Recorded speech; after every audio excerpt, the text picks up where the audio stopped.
طعنا هبلنا زخبركم تملكتنا كاب تلفزيون تግራይ ናይ ሰዓት 6 ፈረቓን ጀሚሩሎ ዓለም ፀሓይ ሓጎስ በመዳይ ምልክት ቋንቋ ሰራብ ሃለይ ዜናታትና ባኹም ናቀረብኩ ጻኔትን ገብሪና ናፈላማይ ዜና ከስክረኩም ፕሬዝዳንት ግዚያው ምሕዳር ትግራይ ሌተናል ጀነራል ታደሰ ወረደ ምስዋና ስራሕ አካሄድን ፕሬዝዳንት አገልግሎት ተራድኦ ካቶሊካዊት ቤተክርስቲያን ሲን ካላሃን ዝተመረሐ ጉጅለ ልኡኽ ኣብ ጠቕላላ ሰብኣዊ ሓገዝ ዘድህበ ዘተዮም አካይዶም ዘለው ዮሐንስ ብርሃነ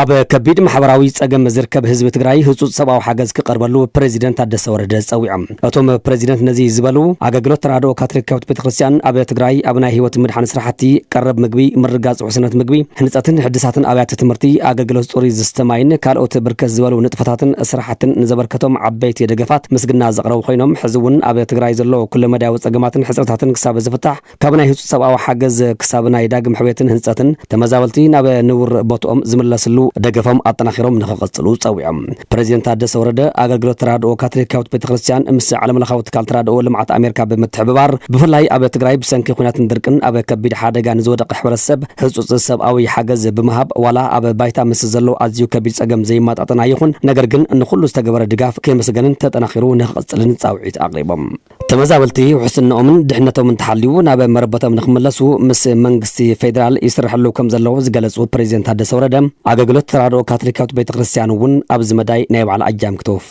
ጸዊዖም ዋና ስራሕ አካሄድን ፕሬዝዳንትን አገልግሎት ተራድኦ ካቶሊካዊት ቤተክርስቲያን ያሲን ካልሃን ናይ ዘዋታት መብራቕን ደቡብ አፍሪካ ዳይሬክተር ማቴው ዴቪድን ዳይሬክተር አገልግሎት ተራድኦ ካቶሊካዊት ቤተክርስቲያን ኣብ ኢትዮጵያ አቶ ዘመድ ዘውዲን ኣብቲ ምስ ፕሬዝዳንት ታደሰ ወረደ ዝተገበረ ዘተ ከም ዝተረኸቡ ካብ ቤት ጽሕፈት ፕሬዝዳንት ዝተረኸበ ሓበሬታ የመላኽት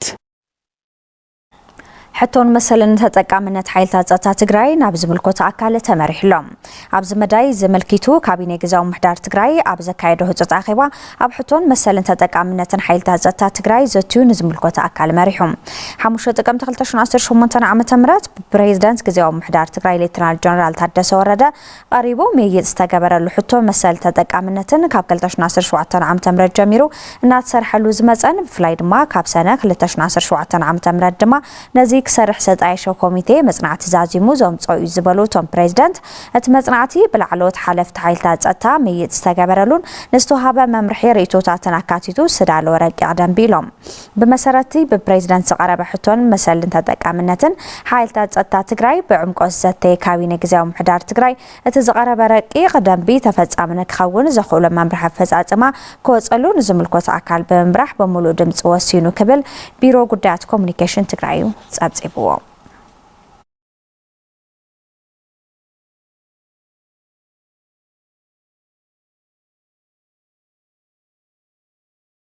ትግራይ ካብኣትያቶ ዘላ ሓደጋ ክትወጽእ ከም ተጋሩ ክብረታት ህዝብ ትግራይ ክንዕቀብ ይግባእ ኢሎም ቴሌቪዥን ትግራይ ጻኒሒት ዝገበሩ ምሁራን ፍስሓ ጤን ገብረኣብዝ ካምሰብ ካርቦይ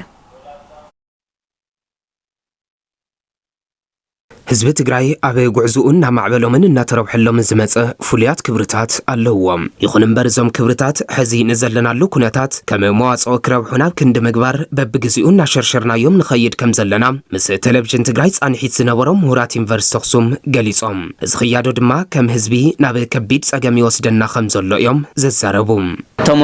ቅርስታት ኢና ዓቂብናዮም ኢና እምበር ሓሳባትና ግን ተዓቀበ ይመስለን ብዙሕ ልጠቅም ሓሳባት ኣለና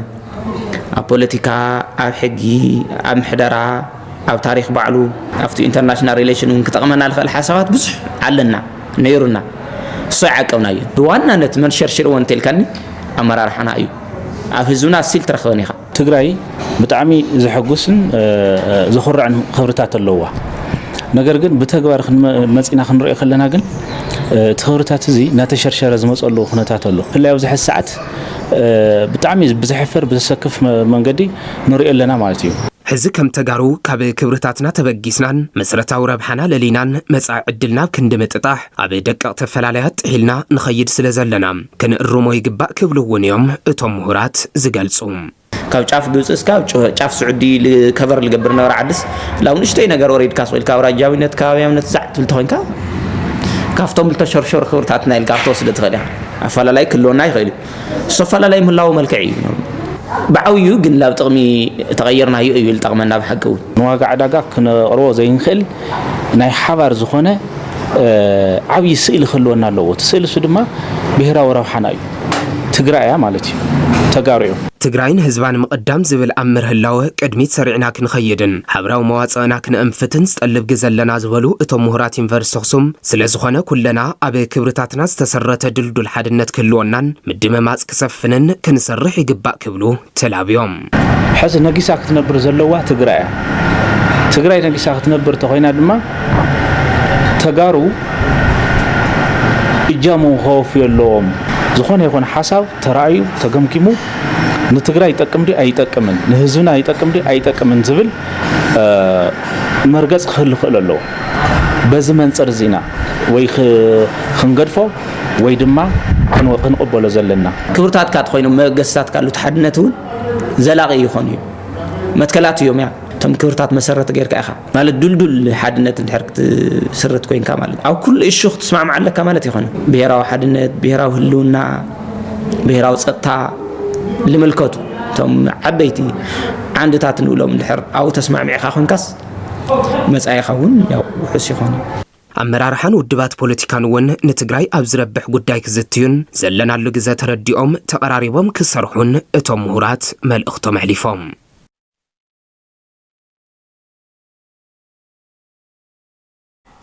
ጥንታዊ ገዳም ኣብርሃ ዋጽብሃ በመለላይን በመዕቃብን ኣብ ዩኔስኮ ንኸምዝገበን ኣብ ረብሓ ኩዕልን ክስራሕ ከም ዘሎ ሊቃውንቲ ቤተክርስትያን ገሊጾም ሓላፍ ቢሮ ባህልን ቱሪዝምን ትግራይ ዶክተር አጽብሃ ገብረ እግዚአብሔር ከም ኣብርሃ ዋጽብሃ ዝበሉ ጥንታውያን ገዳማትን ሓድግታትን ትግራይ ናብ ረብሓ ቱሪዝም ንምውዓል ይስራሕ ከም ዘሎ እዮም ድማ ገሊጾም ዘሎ ንጸብጻብ ታደለ ዳኘው ኤፍሬም ራድሃይ أبرهام وأبرهام زينب برئو أبرهام وأبرهام ጥንታዊ ገዳም ኣብርሃ ዋጽብሃ ኣብ ራብዓይ ክፍለ ዘመን ብነገስታት ኣብርሃ ዋጽብሃ ካብ ከውሒ ተፈልፊሉ ከም ዝተሃነጸን ኣብ ውሽጡ ዝተፈላለዩ ጥንታውያን ቅርስታት ሓቂፉ ከም ዝርከብን ድማ ኣመሓዳሪ እቲ ገዳም ንቡረ ኢድ ሓድሽ ምህረቱ ይገልጹ ኣብ ውሽጡ 42 ዓምድ እንዮ 3 ቤተ መቅደስ እንዮ 3 እንደገና መስቀል ከፍት ኮኽዕ እንዮ ካብ ሓሊፉ እንደገና ቅርጻ ያ ውሽጡ ሃረግ ተለዋወጠ እዩ 4 ባህርያት ናይ 4 ባህርያት ኣሎ ንፋስ ማይ እሳት ሓዊ ማይ እንደገና 4 ባህርያት ኣሎ ውሽጡ ግን ሰራሕቱ በዓልታቶም እዮም ገዳም ኣብርሃ ዋጽብሃ ከም ጥንታውነቱ ክንድትስድለን ዓለም የተፋለጠን ዝበሉ ሊቃውንቲ እቲ ቤተክርስትያን እቲ ገዳም ብምዕቃብን ብምልላይን ኣብ ዩኔስኮ ክምዝገብን ኣብ ረብሓ መስሕብ ቱሪዝም ክውዕልን ብትኹረት ክስራሕ ይግባእ ይብሉ ኣብርሃ ዋጽብሃ ዓለም ሙሉ ማዕሪ 40 ገለን ቤተክርስትያን ዝሃነጹ እዮም ዓብይ ጸጋ ዘሎ ሕሙም ዝፍውስ መካን ለውልድ እትጸቆም ለርኢናሉ ገዳም እዩ ኩለና ተሓባቢርና ኣብዚ ዘለና ልተወለድና ይኹን ደገለለ ይኹን ናብ ዓለም ናብ ዩኔስኮ ተታሒዙ ክፋለጥ ከም ዘሎ አነ ልምነ ማለት እዩ እዞም ነገስታት እዚኦም ሓደ ማናት እዮም ማናት ኮይኖም እውን ነገስታት እዮም ነገስታት ኮይኖም እውን ጻድቃን እውን እዮም بكل بفقري حدنت زمرح وزنور يوم تولداي أورها صحن تقرأ بحفشة كله تقرأي زو تحريك زي لا علم الجويحو لا علم أفاليتو لا برب حزري انتزق كرب حلو يدلي ትግራይ ወናኒት በርክት ዝበሉ ጥንታውያን ገዳማትን ሓድግታትን ከም ዝኾነ ዝገለጹ ሓላፊ ቢሮ ባህልን ቱሪዝምን ትግራይ ዶክተር አጽብሃ ገብረ እግዚአብሔር ድማ እዞም ሓድግታት ናብ ረብሓ ንምልዋጥ ይስራሕ ከም ዘሎ የገንዝቡ ወለድና ከምኒ ገዳም ኣብርሃ ዋጽብሃ ሰሪሖም ሓሊፎም ጥራሕ ዘይኮነስ ሓቂቦም እውን ናብ ዝወለደዚ ኣስጊሮም እዮም ሓዚ ዘለና ተረከብቲ ሓድራና ተቐቢልና ካብ ብርሰት ተኸላኺልና ኣልሚዕና ናብ ረብሓ ማሕበረሰብ ለዊጥና ናብ መጻኢ ወለዶ ከነስግር ልዑል ሓላፍነት ዘለና ኢና ገዳም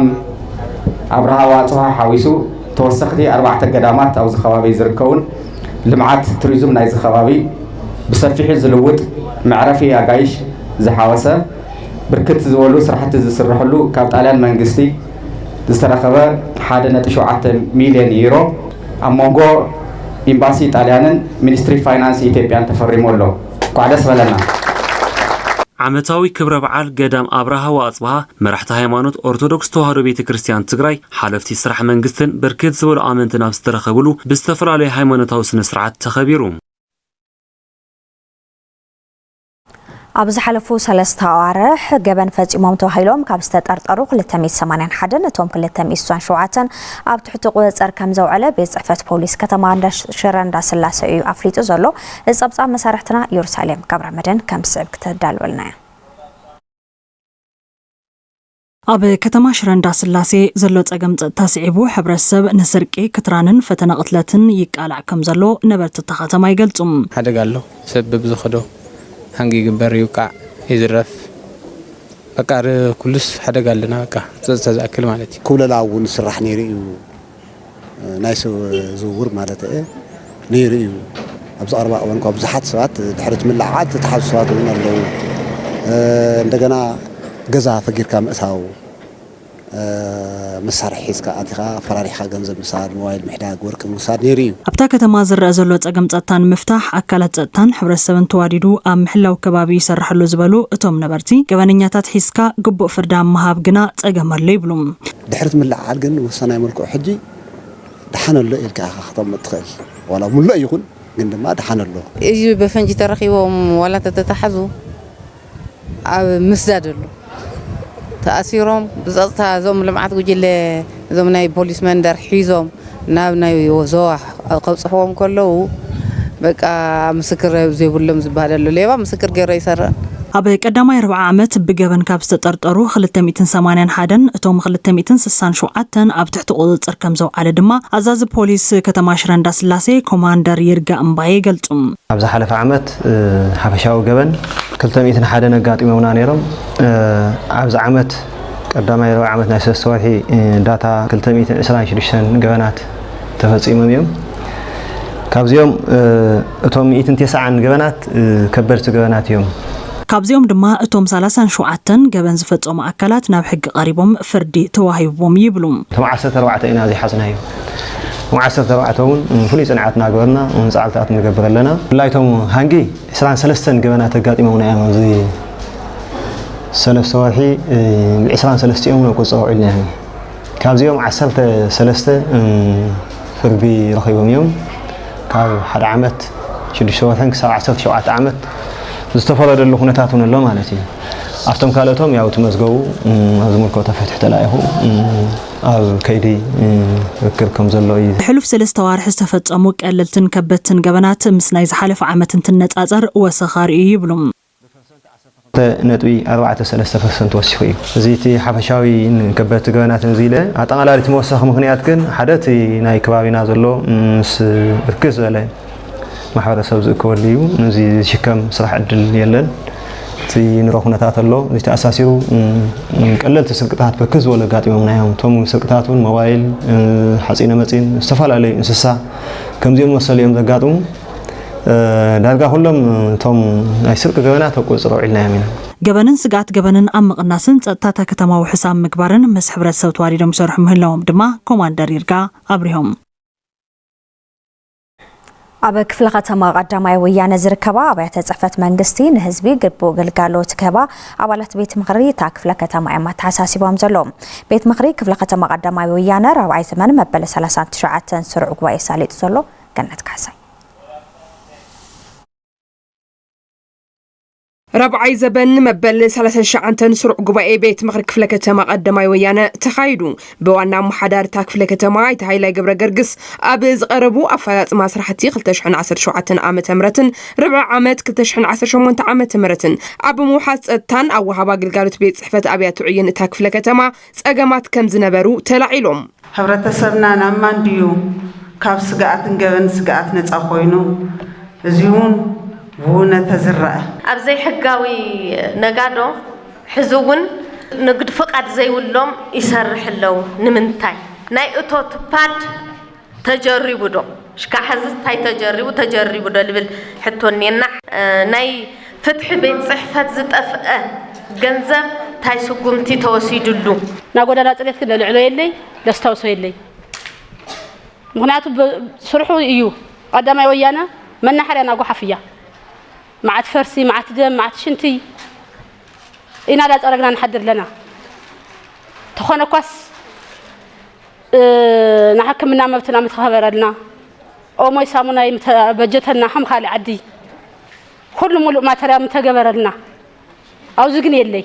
ነቶም ዝተልዓሉ ሕቶታትን ርእቶን መልሲ ዝሃቡ ኣመሓዳሪ ክፍለ ከተማ ቀዳማይ ወያነ ኣይተ ሃይላይ ገብረ ገርግስ ኣብ 2018 ዓመተ ምህረት ኣብ ወሃባ ግልጋሎት ኣብያተ ዕዮ ብምምሕያሽን ጠንቂ ፀገማት ሰናይ ምሕዳር ብምፍታሕን ኣብ ሰላምን ምርግዓን ህዝቢ ክንሰርሕ ይግባእ ኢሎም ሓደ ቴክኖሎጂ ክተኣታት ኣለዎ እዩ እቲ ወሃባ ግልጋሎቱ ካልኣይ ድማ ኣብ ወሃባ ግልጋሎቶም ሴክተር ዘሎ ኣካላት ፀገም ኣሎ እዩ ናይ ቁርፀኝነት ሽግር ኣሎ ከፊሎም እዮም ዝፀንሑኻ ብዝግባእ የገልግሉን ዝብል ወሲድና ክሪኦ ጥራሕ ዘይኮነስ ዕርዩ መዓት መረረት እውን ዘለዎ ሴክተር እውን ስለ ዝኾነ ትኽክል እዩ ትመርአይ ፀጥታ ቁልፊ ናይ ህዝቢ ስራሕ ጌርካ ክውሰድ ክኽእል ኣለዎ ሰላም ምርግጋፅ ለይትን ቀትርን ክንሰርሕ ይግባእ ዝሓመቐ ፖለቲካዊ ኩነታት ኣበየናይ እዩ ተሓቂ እንታይ እንተገበርና ዓዲ ንቅድሚት ትኸይድ ከባቢና ከመይ ውሕስ ይኸውን ዝብል ድማ ያው ዝለዓለ ርብርብ ጌርና ክንወስድ ስራሕቲ ንግዲ ስርዓት ክሕዝ ተጀሚሩ ዘሎ ናይ ንግዲ ስርዓት ተጠናኺሩ ቅፅል ኣብ ኩሎም ናይ ልምዓት ስራሕቲ ንምስራሕ ፋይናንስ ወሳኒ ስለ ዝኾነ ቤት ማዘጋጃ እቶት ክጠናኸርን ኣብ ወሃባ ግልጋሎትና ብምምሕያሽ ምንጭ ፀገማት ጠንቂ ሰናይ ምሕዳር ምስ ህዝቢ እናተራኸብና እናወረድና ክንረዳዳእ ከም ዘለና እዩ እቲ ክፍለ ከተማ ኣብ ዘካይዱ ረብዓይ ዘበን መበል 39 ስሩዕ ጉባኤኡ ልዕሊ 180 ሚልዮን ብር በጀት ዓመት ብምጽላቕ ወይዘሮ ትዕበ ገብረ ጻድቕ ድማ ሓላፊት ቤት ጽሕፈት ጉዳይ ደቂ ኣንስትዮ ገይሩ ብምሻም ጉባኤኡ እዛዚሙ ኣብ ከተማ ሽረ እንዳስላሴ ኣብ ጸባላ ሓሙስ ተዋፈሩ ኣካላት ቁጠባዊ ምሕያሽ የርእዩ እኳ እንተሃለዉ ንዘለዎም ጽበት ቦታ ምሕዳርታ ከተማ ክፈትሐሎም እዮም ሕቶ ቀሪቦም ዘለዎም ቤት ጽሕፈት ዘፈር ቁጠባታ ከተማ ቦጎን ነቲ ጸገም ንምፍታሕ ይሰርሕ ከም ዘሎ ገሊጹሎ ኢየሩሳሌም ገብረመድህን ሃለቃ ታፈረ ወልዱን ወይዘሮ ክብራ ኣሙንን ኣብ ከተማ ሽረ እንዳስላሴ ኣብ ጸባላ ሓሙስ ተዋፊሮም ዘለዉ ወገናት እዮም ሕዚ መነባብሮኦም ከም ምሕያሽ ሓሊፎም ናብ ማእኸላይ ሰብ ሃፍቲ ከም ዝተሰጋገሩ እዮም ዝገልጹ ያው ጽቡይ ብዙሕ ምስ ብዙሕ ዝኸርናዮ ብዙሕ ነገር ኣሎ ያው ጽቡቕ ኢና ንርከብ ዘሎ ስልጠናቱ እንዳረኸና ይንስካብ ኬንያ ዝኣክል ናይ ተመክሮ ልውጡን ኣብ ለጋጢም ነይሩ ለዚ ካብኡ ዝረኣናዮ ንእሽተይ ናይ ግዜ ኩነታት ሒዝና እዚ ኮይኑ እናስተኻኸልና ንኸይድ ክንቅይርና ንብል ብሓሳብ ማለት ቅድሚ ሕጂ ምንም ስራሕ ኣይነበረን ኣብ ገዛ ዝውዕል ነይረ እዚ ስራሕ እዚ ምስ ጀመርኩ ከዓ ኣብ ጽቡቕ ኩነታት ደቀይ ኣብ ትምህርቶም እንዳምሃርኩ ንባዕልና ናብ ጽቡቕ ደረጃ ንርከብ ብጣዕሚ ይከታተሉና ከተማ ሕርሻውን ብጣዕሚ ደገፍ ይገብሩና ስልጠናታት እውን ይውና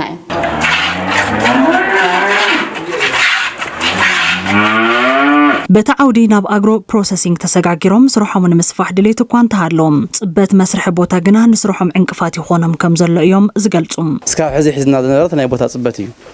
ናይ ቦታ ጽበት ኣብ ኩሉ ክልል ይኹን ዋላ እዚ ከተማና ኣብ ሕድሕድ ፋርም ሕድሕድ ደንቢ ክንኣቱ ከለና ናይ ቦታ ጽበት ኣሎ ስለዚ ካልኣይ እውን ምስ መምርሕታ ሒዙ ቆርቆሮ እዩ ዝፍቀድ ግዜያዊ መስርሕ ስለ ዝበሃል ሳብ ሕዚ ናብቲ ዘመናዊ ንኸይንሰጋገር ስራሕውን ከም ስራሕ ኣቲና ኸይን ብደንብ ኸይንደፍአሉ ቀፊዱ ሒዝና ዘሎ ሓንቲ ዘይተቐረፈት ናይ ቦታ ሕፅረት እዩ ክትቕያሩ ኢኹም ኢሎም ኣብ ከይዲ ዝርከብ ቦታ ጽበት ስለ ዘለና ማለት እዩ ኬላ ሃፍቲ እንስሳ ግርማይ ወልዱ ጸባ ላሕሚ ውፅኢታዊ ንምግባር ካብ ባህላዊ ናብ ዘመናዊ ክሰጋገር ኣለዎ እዮም ዝብሉ ንኣብነት ሓንቲ ከፍቲ ተራብሕ ትኾንካ ብዘመናዊ መንገዲ ታጠጠው ትለላ ንባዕላ ክልተ ብክልተ ኣትብል ጠቕላላ ድሓን 4 ካሬ ሜትር ገዲፍና 16 4 سيدلع እዚኣ ንሪአን ዘለና 200 ካሬ ሜትር ለ27 ከፍቲ ኣለዋ ማለት እዩ ስለዚ እዚ ተስሊሕናዮ ዘመናውነት ተኮነስ ናብ ባህላዊ ዋጋ ቀራረባ ንሳኒቴሽን ጉዳት ተባዕለን ብዙሕ ነገር ይዘሎ ማለት እዩ ሓላፊ ዘፈር ቁጠባ ከተማ ሽረ እንዳስላሴ ኣይተተፈረ ሃይለ መለኮት 565 ኣብ ሃፍቲ እንስሳ ዝተዋፈሩ ወገናት ከም ዘለዎም ጽበት መሬትን ምፍታሕ ድማ ጻዕሪ ይግበር ከም ዘሎ ሓቢሮም ከተማውን ይሰፍሕ ኣሎ ርክክብ ምስ ናይ ገጠር ዙርያ ታሕታይ ቆራረውን ይግበር ስለ ዘሎ መስርሕ መሸጠን ሓደ ኣካል ጌርና ናተዳለው ኸይድ በብዘርፉ نقبر لنا هنا وقدمي نسرع دمات ናይ ከተማ ሕርሻ እዩ ሎማ ዓመት 2018 ዝሕሻ ክንፈትሕ ኢና ዝብል ሓሳብ ለና ማለት بتأمرت منجس إثيوبيا استأخذ عطوات أمحارة سراويت إيرتران قبل الدق نسيو تجري استفدت أما أرمنيا وتجبرات بدرجة على مستوى وشفان تحت مقانون فتحنت حتى تنتن كرجاجات العلقة محبر سبع عالم كمستقلبن إنستيتوت نيو لاين يقال زلون نزاب قبل جزابير هايلو يردانوس قبل سلاسة.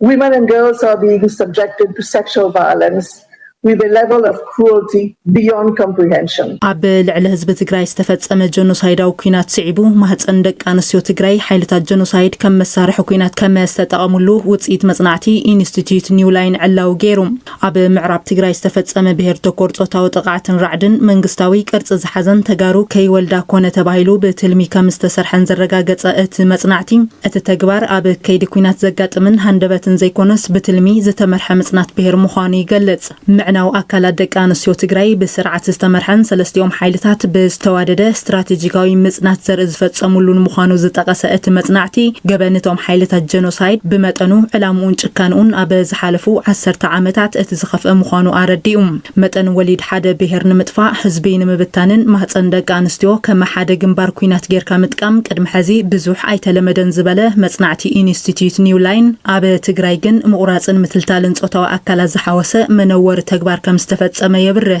دك أنستيو تجري زوردن أبسا حزون كحو زي كالن علم عويلك تزاربلو زي كالتن يزبلة مصنعتي بزمخني الدماء فتحنت حتى تنتن كرجاجت زي مخالو يوكس كاب زعم صوان صلاة زولدا دك أنستيو تجري مس بهلي كاب زنحنس عنتو بتوسخي كاب جز أنت مزابيلن أمر أو حاسات تسكي من مهلاون محبر سبع علم أقالبو كهبن استمحت أنا مصنعتي حويت زن قديات زرجاجت فتحنت حتى تنتن أنت الرجاجت راح مخانو يبره علم لغه بيت فرد جبنياتات جبن جنوسايد مسج أو عمت زهلو رخبي بزجبات تخرت كجبرلو زت حساسبة السند منجست إثيوبيا زخف الجبن أبى استفدت أملهم كبابتات تجري مصنعتن سندات كي إكبو أم كل خل نمصنعتات سلامة أم من زحن مهلاو مربب حبريتا إنستيتوت نيو لاين يبره إنستيتوت مصنعة نيو لاين منجست إثيوبيا فانون من الشام حران إلون سراوت إيرترا أبى العله حزب تجري جنوسايد كم زفت أمه بمصنعتي استدق في مجلس هيبو من بارو دما يذكر. And despite the magnitude of this tragedy, the world has largely turned a blind eye to this forgotten war.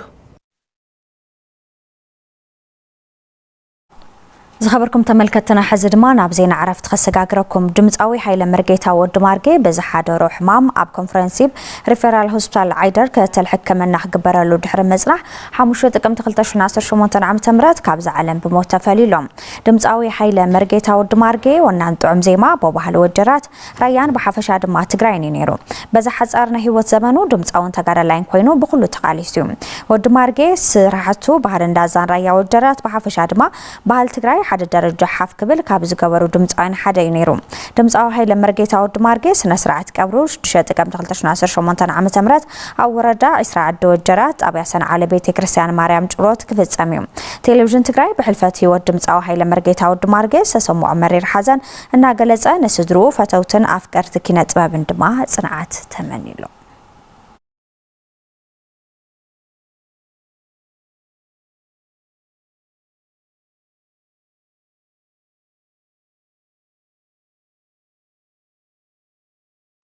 زخبركم متملكتنا كاب تلفزيون تقراي بقى تكتاتل وزلكم زينانا يتفصمن حزد ما صبصبات سبورت مسارحتنا مرسا هيله كاربلناي نامرسا كسكركم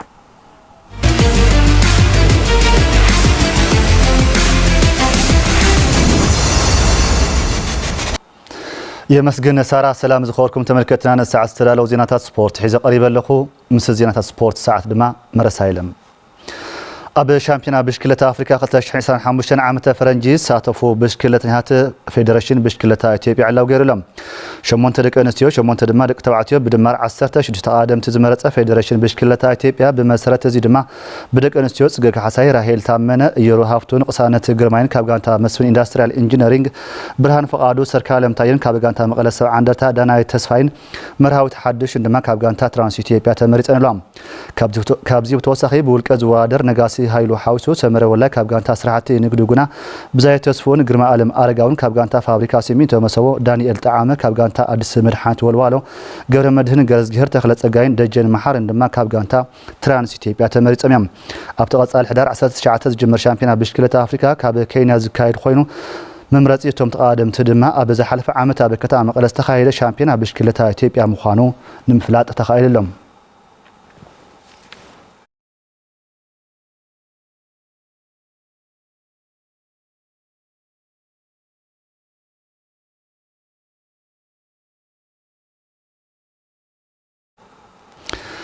ስቴዲየም ባሎኒ መቐለ ንብርክት ዝበሉ ዓመታት ኣብ ግልጋሎት ወጻኢ ከም ዝኾነ ዝፍለጥ እዩ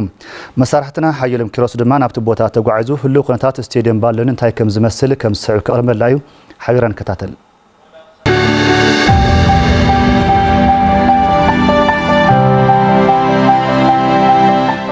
ኣብ ትግራይ ኩዕሶ እግሪ ክዓቢ ኮይኑ ኣብ ተተካእቲ ተጻወቲ ትኹረት ምግባር ኣገዳሲ ምዃኑ ብተደጋጋሚ እናተገለጸ ዝመጸ ጥረ ሓቂ እዩ ተጻወቲ ንክፈርዩ እንተኾይኖም ድማ እትወሳኒ ነገር ዝጻወትሉ ሜዳ ምምችቻው ኢሉ እውን ብርክት ዝበሉ መዘውተሪ ስፖርት ምስሕፋሕ ግድን ክብል እዩ ንሎሚ ንሪኦ ድማ ስታድየም መቐለ ብተለምዶ ስሙ ስታድየም ባሎኒ እዩ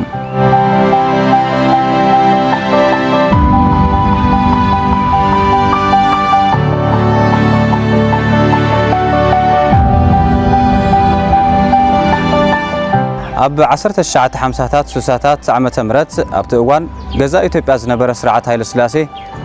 ብበርካ ሃገር ካብ ስቴዲየም ኣዲስ አበባ ቀፂሉ ስቴዲየም ይሰርሐላ ካብ ዝተባሃላ ከተማታት ሓንቲ ከተማ መቐለ እያ ነይራ ንሱ ድማ ስቴዲየም መቐለ ማለት እውን ስቴዲየም ባሎኒ እዩ ኣብቲ ፈለማታት ክስራሕ ከሎ ቃኘው ስቴዲየም ዝብል ስያመ ዝነበሮ ስቴዲየም ብድሕሪኡ ጣልያናውያን ሓፅር መሰርሕሉ ድማ ስሙ ናብ ስታድየም ባሎኒ ከም ዝተቐየረ መዛግብቲ ታሪክ የመላኽቱ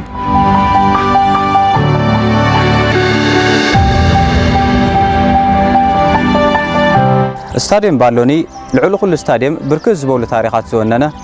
ኢሉ እውን ዝተፈላለዩ ፍጻመታት ዝተኣናገድሉ ስታድየም እዩ ብኩሉ ዓይነት ስፖርት ካብ ትግራይ ሓሊፎም ንሃገር ዝወከሉ ስፖርተኛታት ዘፍረየ ስታድየም ከምኒ ጸጋይ ሃይለ ገብረመድህን ሃይለ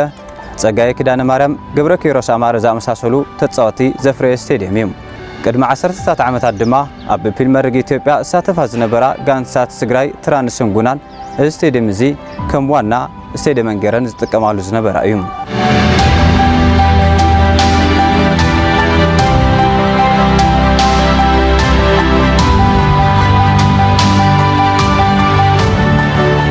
ክሳብ 2004 ዓመተ ምህረት ዋንነቱ ናይ ዞባ መቐለ ዝነበረ ስቴዲየም ባሎኒ ካብ 2004 ጀሚሩ ግና መቐለ ዩኒቨርሲቲ ነዚ ስቴዲየም ንምውናን ፕሮፖዛል ኣትዩ ተረክብ ተፈጺሙ ነቲ ህንጸት ተጀሚሩ በቲ ትልም መሰረት ድማ እዚ ስቴዲየም እዚ ካብ ኩዕሶ እግሪ ብተወሳኺ ናብ ሙሉእ ኣካዳሚ ስፖርት ንምቕያር እዩ ነይሩ በቲ ትልም መሰረት እውን እቲ ህንጸት ተጀሚሩ ክሳብ ዝውዳእ ቅድሚ እቲ ኩናት ምውልዑ ኣብ ዝነበሩ ዓመታት ክዛዘም ነይሩዎም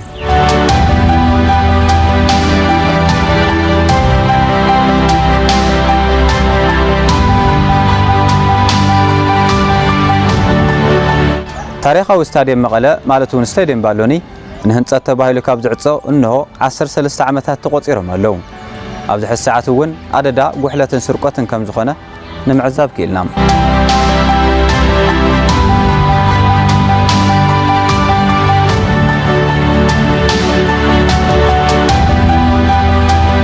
እዚ ሜዳ እዚ ቀጻሊ ዕጭው እንታይ እዩ እንታይ ኢኸ ዝሕሰበሉ ዘሎ ዝብሉ ሕቶታት ድማ ኣብ ቀጸልቲ ወጃታት ዜናታትና ተጸቦይና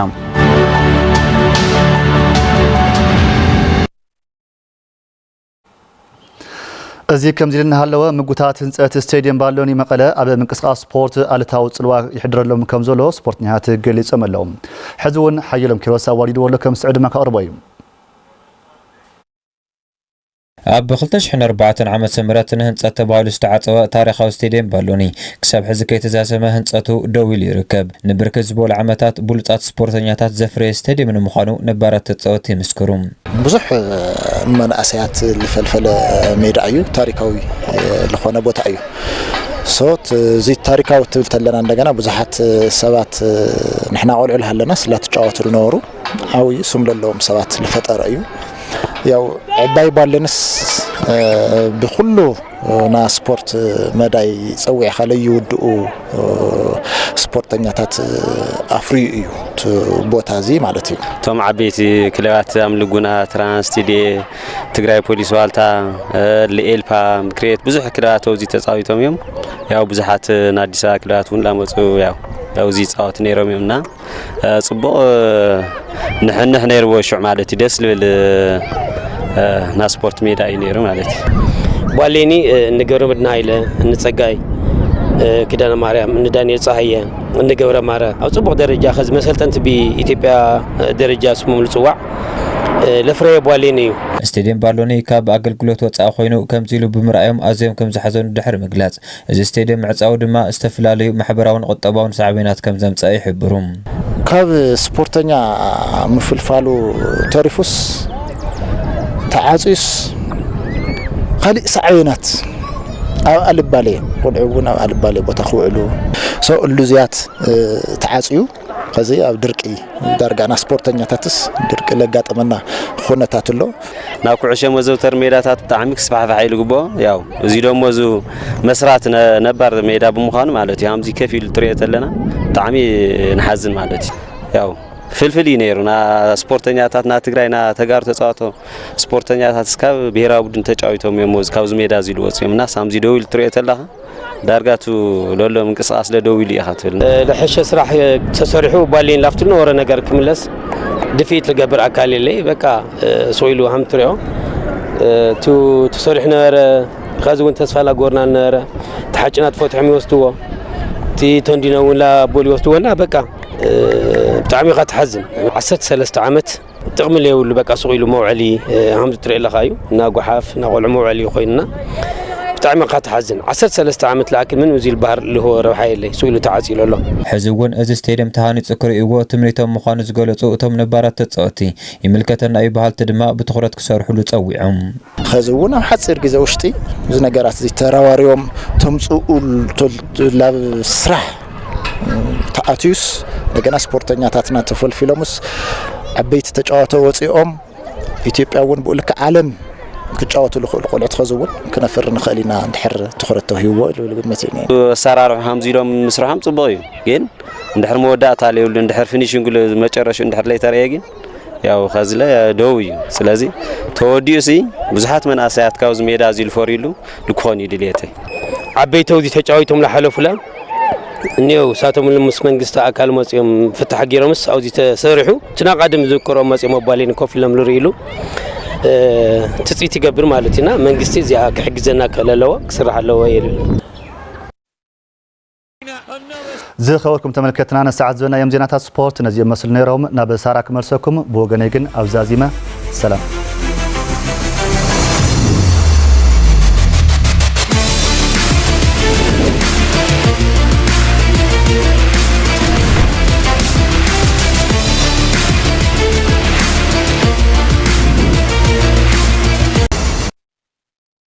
نزبزبات سبورت زاراولنا مرس هايله بمسكان زخبركم تملكتنا كاب تلفزيون تግራይ بقطانا تحتاتلكم مصنحكم زينانا نزي مسل نيرو سلامكتالكم كبرت يابلنا سارا بحلي زيناتاتنا عربكو علم صح حاغوس بمراي ملكت قانقا بسم الله سمي ستوديو ساعتين حبراو صنحيت نيرنا سمع غزيت نلكم